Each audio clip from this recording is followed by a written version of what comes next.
वजह अमरीकी सदर ट्रंप हर हाल में ईरान के साथ एक मुस्तकिल मुआहदा करने की कोशिशें कर रहे हैं और अहम बात यह है कि इन कोशिशों में सदर ट्रंप के दो मुमकिन सक्सेसर्स सरगर्म हैं, जिनमें से एक इसराइल के हवाले से सख्त मौक़िफ़ रखते हैं और जंग के खिलाफ हैं, जबकि दूसरे का मौक़िफ़ ईरान के हवाले से सख्त है।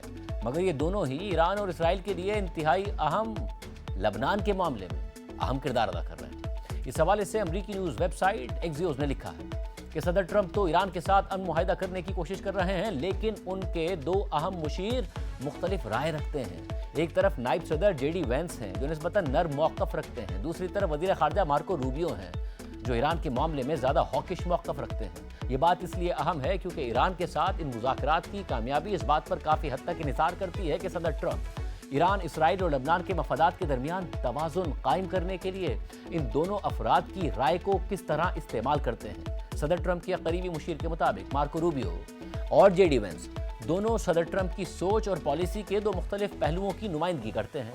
एक तरफ इसराइल की ज़्यादा हिमायत करने वाला मौक़िफ़ है जिसकी नुमाइंदगी मार्को रूबियो करते हैं, जबकि दूसरी तरफ इसराइल पर ज़्यादा तनकीदी नज़र रखने वाला मौक़िफ़ है जिसकी नुमाइंदगी जेडी वेंस करते हैं। और इसीलिए ट्रंप इंतज़ामिया के अंदर ईरान के साथ होने वाली मुफाहमती याददाश्त पर बातचीत के दौरान भी जेडी वेंस और मार्को रूबियो की राय मुख्तलिफ थी।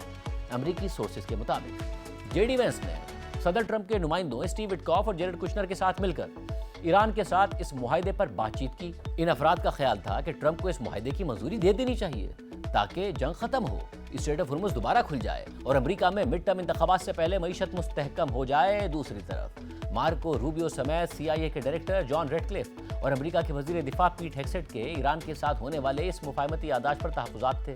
ट्रंप इंतज़ामिया के अरकान का मानना था कि शायद ये मुआहदा ईरान के साथ मुकम्मल जौहरी मुआहदे तक ना पहुँच सके। गुज़िश्ता हफ्ते खलीजी ममालिक के दौरे के दौरान मार्को रूबियो ने खित्ते के रहनुमाओं से बात की और इस बात पर जोर दिया कि ईरान पर दबाव मज़ीद बढ़ाया जाना चाहिए। ताहम इसका मतलब ये नहीं कि मार्को रूबियो ईरान के साथ होने वाले इस मुआहदे के खिलाफ हैं। ट्रंप इंतज़ामिया के एक मुशीर के मुताबिक मार्को रूबियो और जेडी वेंस को एक दूसरे के मुखालिफ ना समझें, बल्कि दोनों ऐसे हैं जैसे वो स्विस आर्मी नाइफ के मुख्तलिफ हिस्से हैं और इस चाकू को इस्तेमाल करने वाले सदर ट्रंप हैं।